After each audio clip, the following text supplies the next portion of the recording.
Nakita niya sa ekspresyon ng mukha nito na parang naiinis na ito sa ikalawa niyang pagtanggi. Kahit naiinis na rin si Sarah ay pilit niyang tinanggap iyon. Wala naman siyang magagawa kung kokontrahin niya ito. Nasa poder siya nito at ibig sabihin nasa ilalim siya ng kapangyarihan nito. Nang tanggapin ito ni Sarah, ay bigla na lang nag-aliwalas ang mukha nitong nakatingin sa kanya. Maliligo na po ako. Anya rito na nagpapaalam na. Tanging tango na lang ang sinagot nito sa kanya. At sa muli nang siya'y makatalikod, ay hinatid siya nito ng tingin hanggat siya'y nawala na sa paningin nito. Pagpasok naman ni Sarah sa kanyang kwarto ay inis na nilagay niya sa ibabaw ng kanyang kama ang biniling dress ni Kuya Darius sa kanya. Bakit ba ang bait niya sa akin? Siguro ay dahil sa mabigat na kasalanan niyang nagawa kay Ate Lea. Anya sa kanyang sarili. Saglit pa siyang naupo sa ibabaw ng kanyang kama at nag-iisip. Pinicture out niya ang mukha ni Kuya Darius dahil alam niyang madali lang itong makakahanap ng ipapalit nito kay Ate Lea niya dahil na rin sa gandang lalaki nito. Alam niyang maraming magkakagusto rito dahil bukod sa macho guwapito ay sobrang yaman pa nito at ng pamilya nito. Ang di lang niya maintindihan na bakit maging siya ay lumalakas ang tibok ng dibdib kung sakaling magkausap at magkalapit sila ni Kuya Darius. Napansin din niya na parang may kakaiba itong mga titig sa kanya at idagdag pa ang kabaitan nitong ipinapakita sa kanya. Muling tumayo na si Sarah mula sa kama niyang kinauupuan at nagtungo na siya sa kanyang banyo upang maligo na. Pakiramdam niya tuloy ay ang lagkit-lagkit na ng kanyang katawan mula sa pagtatanim nila sa hardin. Naligo siya ng todo at sinabunan ng buo niyang katawan. Napakasarap ng malamig na tubig na mula sa shower, kaya tinagalan naman niya kanyang paliligo roon. Mga kalahating oras din siyang nagpakasawa sa paliligo niya. At pagkatapos ay pinatay na niya ang shower at kinuha na agad ang kanyang nakasabit lang na tuwalya. Lumabas na siya at nagbihis agad. Napaka-fresh ng kanyang pakiramdam nang siya'y makapagbihis na. At matapos siyang nakapagsuklay ng kanyang buhok, ay lumabas na agad siya. Alam niyang nakaluto na ang bagong kusinera nila na si Sally. At naihanda na ni Nanay Perla ngayon ang mesa. At baka nga ay naglunch na nga siguro ang mga ito. Natuwa naman siyang pagdating niya sa komedor ay tanging mga pamangkin na lang niya ang naabutan niya roon. At ang mga yaya ng mga ito kasama sina Nanay Perla at Belen. Wala daw si Kuya Darius dahil nagmamadali na itong naglunch at may importanteng nilakad daw ito. Nakatanggap kasi ito ng tawag mula sa namamahala sa beach nito sa Batangas. Hindi rin daw nila alam kung ano iyon. Pagkatapos nilang kumain ay nagpa siya si Sarah na muling matulog. Naroon pa rin ang pagod niya sa pagtatanim kanina. Pati ang mga pamangkin ay pinatulog na rin ito ng tanghaling iyon ng mga yaya ng mga ito. Mga alas 7 na ng gabi na uwi si Darius mula sa Batangas. At hindi na ito kumain ng dinner dahil kumain na ito sa isang restaurant. Dahil maaga pa lang ay hindi pa natutulog ang mga katulong pati na si Sarah. Kaya tumambay muna ito sa balkonahe. Hindi ito nag-dinner at tanging isang tasang gatas lang at 2 sandwich ang dala nito sa balkonahe sa may second floor. Good evening po, Nanay Perla. Pagbigay galang ni Darius sa matandang mayordoma. Magandang gabi din sa iyo, Sir Darius. Tugon naman ng matanda. Ang mga anak ko, natutulog na ba sila? Tanong ni Darius. Ay oho sir, nakatulog na ang mga bata sa kwarto nila. Matapos mag-dinner kaninang alas 6. Sagot muli ni Nanay Perla. Ah, mabuti naman nanay. At si Sarah, nasa kwarto na ba niya? Tanong pa ni Darius tungkol kay Sarah. Wala pa po sir. Nasa balkonahe ang batang yun nagtatambay roon.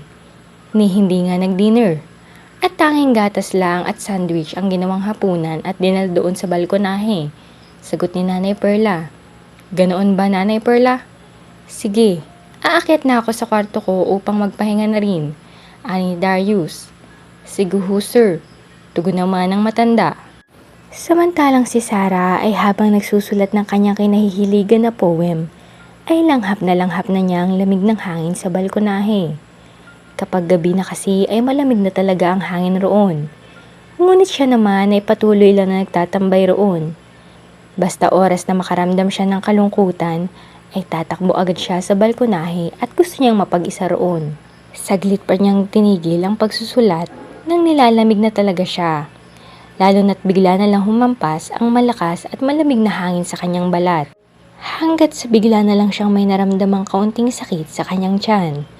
At unti-unting nanginig ang kanyang buong katawan, kaya di na niya kaya ang lamig roon. Tumayo na siya upang aalis na roon sa balkonahe nang biglang umatake ang sakit ng kanyang tiyan. Ang sakit! Anyang impit na napahako sa kanyang tiyan. Sa buong buhay niya ay ngayon pa siya nakaranas ng ganoon katinding sakit ng tiyan. Biglang nandilim ang kanyang paligid at siyang napaupo sa sahig habang hawak-hawak ang kanyang tiyan. Kung nandyan lang sana ang ate niya, ay baka dalawa sila sana ngayon sa balkonaheng nagtatambay at agad sana siyang matutulungan nito. Ngunit narinig ni Sarah na may mga yabag ng paa na paparating sa kanyang kinaroroonan. Sarah, anong nangyari sa'yo? Nagulat na sambit na tinig ni Kuya Darius. Sinilip kasi ni Darius si Sarah sa balkonahe at iyon ang naabutan nitong nangyari kay Sarah. Hindi na nakapagsalita pa si Sarah dahil sa tindi ng sakit ng tiyan na kanyang nararamdaman.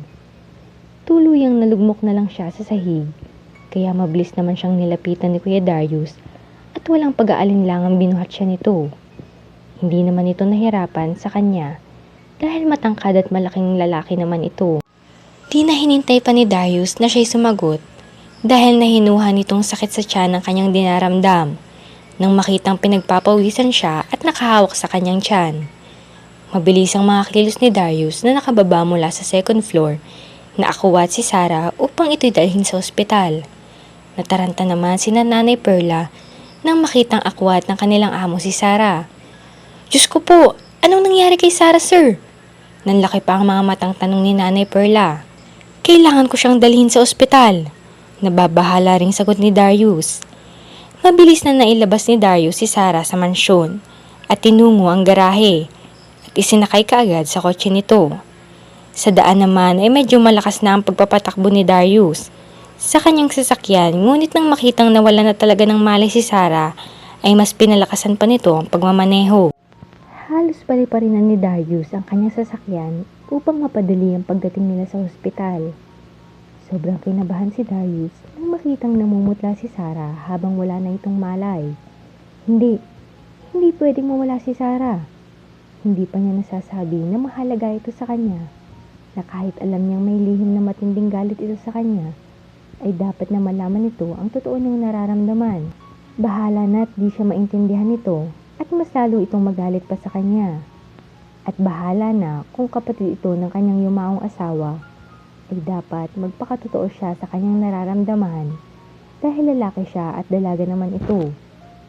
Pagdating nila sa private hospital, ay mabilis na inasikaso agad si Sarah ng doktor at mga nurse, lalo na't makitang mayaman ang nagdala sa pasyente. Palakad-lakad pa si Darius at di mapakali habang nag-iintay sa labas sa resort tungkol kay Sarah. Pagod siya mula sa Batangas sa kanyang beach resort, ngunit biglang nawala ang lahat ng pagod niya dahil sa nangyari ngayon kay Sarah. Nakaramdam tuloy bigla si Darius ng pagkaawa sa dalaga. Nawala na pala talaga itong maaasahan na kamag-anak. May tiyahin naman ito sa Mexico, Pampanga, ngunit hindi naman iyon makakatulong rito. Bagkus ay pahihirapan pa ito ng masamang tiyahin. Naisip ni Darius na sila na lang pala talaga ng kanyang mga anak ang matatawag na pamilya nito, kaya hindi niya talaga ito pababayaan. Mga 2 hours din siyang naghintay sa paglabas ng doktor at pagkalabas nito ay agad naman niya itong kinausap. Mr. Enriquez, mabuti na lang at dinala niyo agad ang pasyente.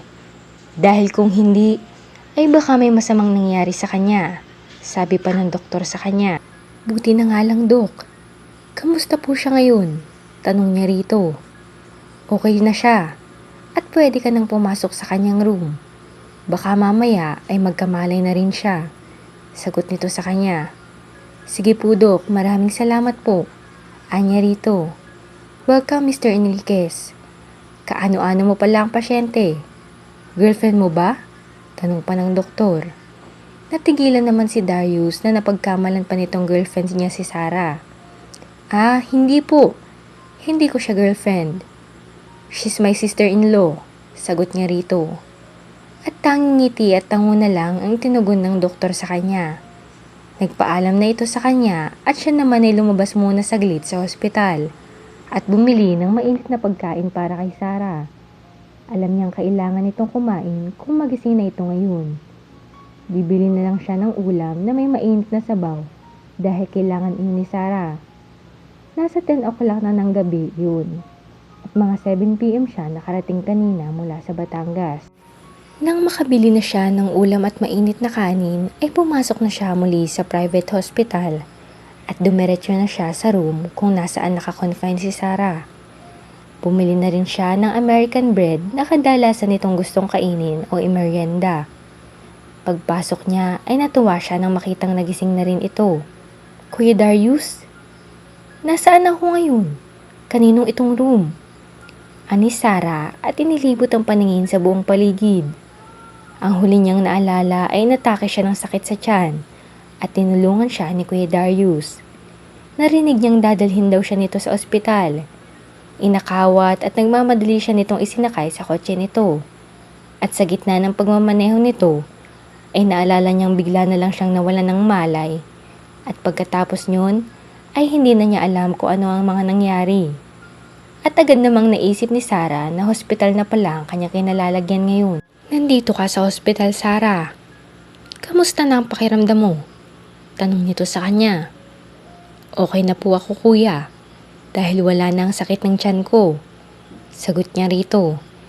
Nakita niyang may mga binilitong pagkain at agad siyang nakadama ng gutom.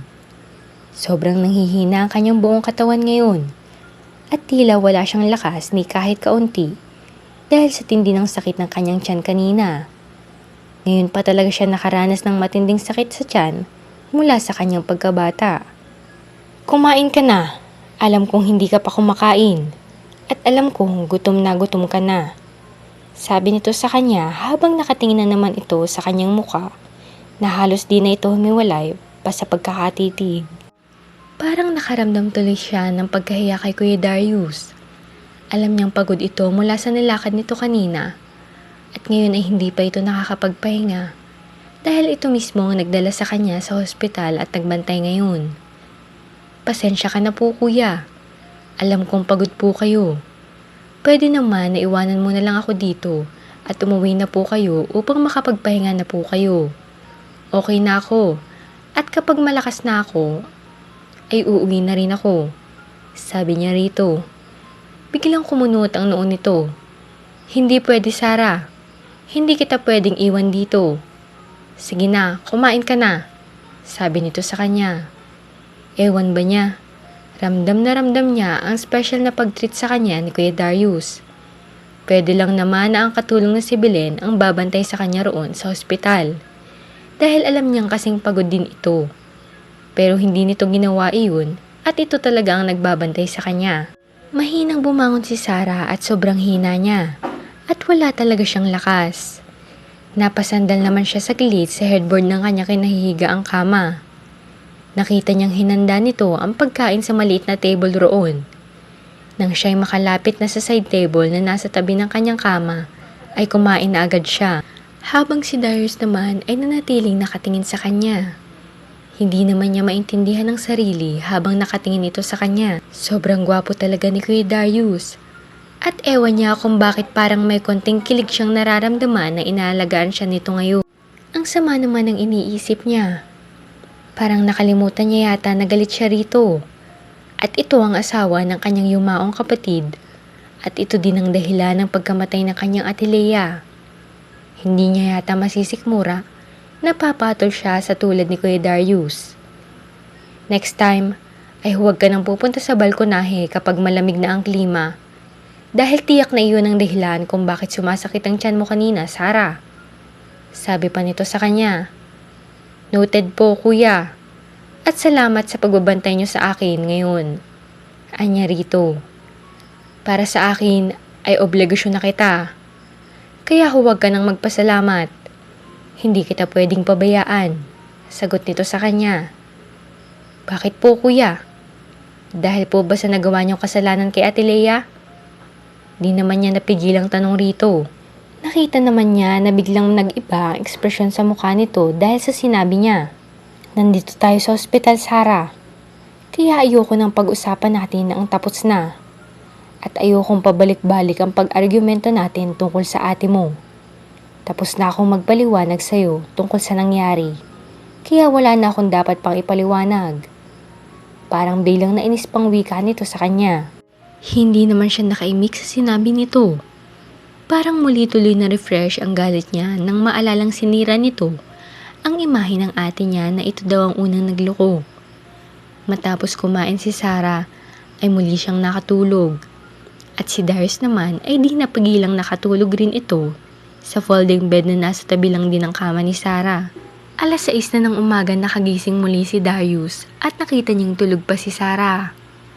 Alam niyang nanghihina pa rin ito dahil sa naranasang sakit ng tiyan.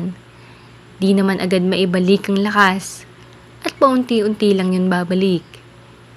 Nagpa-deliver na lang online si Darius ng kanilang almusal ni Sarah at sa kanilang kape at gatas doon sa loob ng private hospital dahil tinatamad na siyang lumabas. Gusto niyang pagkatapos nilang mag-almusal ni Sarah ay uuwi na sila sa mansyon at doon na itutuloy ang magpapalakas. Muling pinagmasdan ni Darius ang maamong mukha ni Sarah.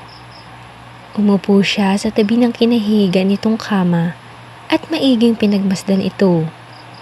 Nagawi ang tingin niya sa nahawing kumot nito, kaya lumantad sa kanya ang maputi at makinis nitong hita. Nagulat naman siya kaya muli niyang tinakpan ng kumot ang lumantad na hita nito. Halos makita na ang suot nitong panty. Nakadress na pambahay lang kasi ito kaya madaling mahawi lang iyon kapag ito'y kikilos. Nag-iinit doon ang kanyang katawan. Pakiramdam naman niya ay isa siyang masamang tao na pinagpapantasyahan ang dalagang inosente na si Sarah na kapatid pa ng kanyang yumaong asawa. Hindi naman siguro masama na sabihin niya kay Sarah ang totoong nararamdaman niya. Basta ang mahalaga ay di lang niya ito pagpapantasyahan. Dapat ay irespeto niya ito kung talagang mahal niya ito. Nagmamadali siyang nagtungo sa CR ng room na iyon. At doon niya lihim na pinalabas ang kanyang init ng katawan. Sa kabilang banda naman ay unti-unting iminulat ni Sarah ang kanyang mga mata sa umagang iyon. At nakita niyang siya na lang nag-iisa sa kanyang room na kinaroroonan. Napabangon siya at nakaramdam pa rin siya ng panghihina. Pero medyo okay na siya kumpara kagabi. Hinanap ng mga mata niya si Kuya Darius. Nasaan kaya ito? Iniwan na lang ba niya ako rito? Mahinang tanong niya sa kanyang sarili. Siguro ay umuna na lang ito sa kanya dahil baka may importanteng lalakarin pa ito. Parang bigla siyang nakadama ng kalungkutan ng umagang iyon. Kung buhay lang sana ang kanyang mga magulang o di kaya si Ate Lea, ay di siya mag-iisa ngayon. Sobrang napakahirap pala kung wala ng pamilya. Wala nang mag-aalaga kung sakaling may mangyari sa'yo tulad nito ngayon sa kanya. Biglang tumulo ang kanyang mga luha dahil sa isiping iyon. Kay aga-aga, pero bigla na lang sumisikip ang kanyang dibdib dahil sa kanyang naiisip. Magandang umaga, Sarah. Gising ka na pala. Biglang sabi ng tinig ni Kuya Darius na bago pa lang kalalabas sa CR. Saglit naman siyang natigilan nang narito lang pala ito at nag-CR.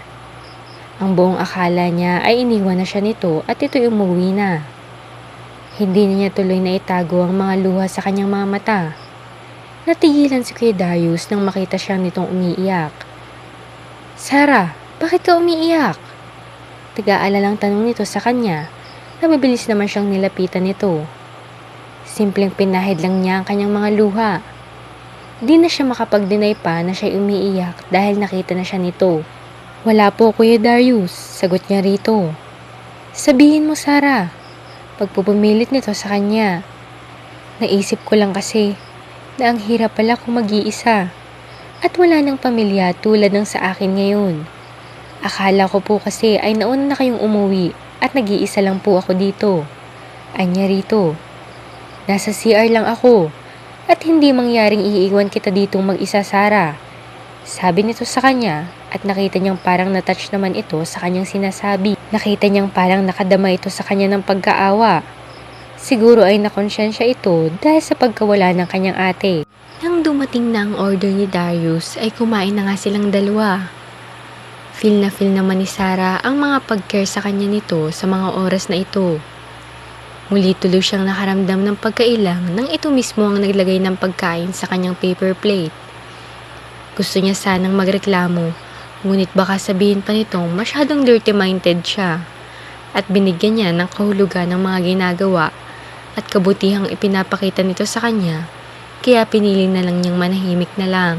Pagkatapos ng lahat ay tuluyang nauwi na nga sila sa mansyon. Sinalubong agad si Sarah ni Nanay Perla at kinukumusta. Sobrang nag-alala din pala si Nanay Perla sa kanya. Hindi pa siya makakatagal sa pakikipag-usap sa mga ito dahil naramdaman pa talaga niyang hindi pa siya kondisyon at medyo nanghihina pa rin. Pumasok agad siya sa kanyang kwarto at doon patuloy na nagpapahinga. Araw iyon ng Lunes at kapwa sila ni Kuya Darius hindi nakapasok sa office nito at sa paaralan niya. Nakatulog naman agad siya sa kanyang kwarto. Napasarap naman ang tulog ni Sarah at nasa 2:00 na siya ng hapon nakagising ulit.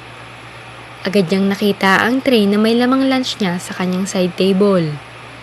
Hinatiran pala siya sa kanyang kwarto ng pagkain. Kung hindi si Nanay Perla ang naghatid nun sa kanyang kwarto ay si Belen.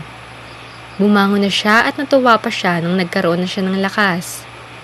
Kumain na rin agad siya sa pagkain nakahain sa tray na nasa side table. Nagpapasalamat siya na nagbalik na ang lakas niya. Pagkatapos niyang kumain ay ipapasyal niya ang sarili sa labas ng mansyon. Sa may hardin upang babalik na talaga ang buong lakas niya at pwede na siyang papasok bukas sa school. Sa hapong iyon ay nagulat pa si Darius nang biglang naging bisita niyang muli si Martina. Ngunit parang ang bait na nito at di na ito desperadong makipagbalikan sa kanya. Kinatok siya ng katulong na si Belen sa kanyang kwarto sa 3rd floor. Nakatulog agad siya kanina nang sila'y dumating ni Sarah dahil nasa kanyang puyat na walang gaanong tulog at pahinga. At nagising siya kaninang tanghali upang mananghalian. Hindi nga nakapag-lunch si Sarah dahil tulog din ito kanina. Matapos siyang makapagtanghalian, kaninang tanghali ay muli siyang natulog at 3:00 na siya ng hapon nagising. Kagigising pa nga lang niya ay may kumatok na sa kanyang kwarto at si Belen pala iyon. Natakot kasi ang mga ito nang bigla na lang naging bisita muli si Martina sa mansyon. Kaya napilitan si Nanay Perla na ipakatok siya nito sa isang katulong na si Belen. Nagmamadali naman siyang bumaba at naabutan nga niyang naghihintay si Martina sa kanyang labi. "Anong ginagawa mo dito, Martina?" tanong ni Darius. Halatang natuwa agad ito nang makita siya. Tumayo ito at sumalubong agad sa kanya. "Nandito ako upang humingi ng tawad sa ginawa kong eskandalo, Darius. Naisip ko kasing hindi pala tama ang ginawa ko. At pati na ang pamimilit ko sa iyo na makipagbalikan. Nasaan yung kapatid ng asawa mo? Gusto kong humingi ng sorry sa kanya," ang sabi pa nito. "Nasa kwarto niya siguro. Ang mahalaga ay na-realize mong mali ang ginawa mo, Martina," sabi niya rito. "Hindi ko na ipagpipilitan pa ang sarili ko na muli mong mahalin, Darius. Pero, kaya kitang samahan sa lahat ng mga problema mo at handa kitang damayan bilang kaibigan mo," sabi naman ni Martina. Natuwa naman si Darius sa mga narinig mula sa dating kasintahan. Napaluha si Martina at bigla na lang yumakap kay Darius. Natigilan naman si Darius sa biglang pagyakap sa kanya nito. Nakadama tuloy siya ng awa rito, ngunit kahit anong gawin at pilit niya sa sarili, ay hindi na niya ito magawang mahalin pa. Ginantihan na lang niya ito ng yakap, dahil gusto niyang iparamdam din dito na tanggap niya ang paghingi nito ng tawad, dahil kahit ano pang gawin ay talagang wala na rin si Leia. Magkayakap sina Darius at Martina nang maabutan naman ni Sarah ang mga ito sa labi. Natigilan pa saglit si Sarah nang makitang magkayakap sina Kuya Darius at ang nagngangalang Martina na dating kasintahan ni Kuya Darius at naging kabit din ito. Galing kasi ito sa likod ng bahay at doon palakad-lakad upang muling bumalik ang buong lakas ng kanyang katawan. Pagpasok niyang muli sa loob ng mansyon ay di niya akalaing ito ang masasalubong ng kanyang mga mata. Nagulat pa si Kuya Darius nang makita siya nito at agad nitong mahinang naitulak si Martina. Agad namang napatingin sa kanya si Martina. "O Sarah, mabuti at nandito ka lang pala. Akala ni Darius ay nasa kwarto ka." Ani nito at hindi na nadugtungan nito ang sinasabi nang hindi siya nagsalitang tumalikod na agad. Hihingi pa sana ng tawad si Martina, ngunit bigla na lang tumalikod at umalis si Sarah. "Sarah, sandali!" Narinig ni Sarah na tawag sa kanya ni Kuya Darius. Ewan ba niya, para siyang nasasaktan sa nakita. Alam niya kasing kabit ni Kuya Darius ang babaeng ex nito at baka tuluyang magsama na ang mga ito. Di niya maiwasang magngit-ngit sa isiping dahil sa mga ito ay wala na ang ate niya.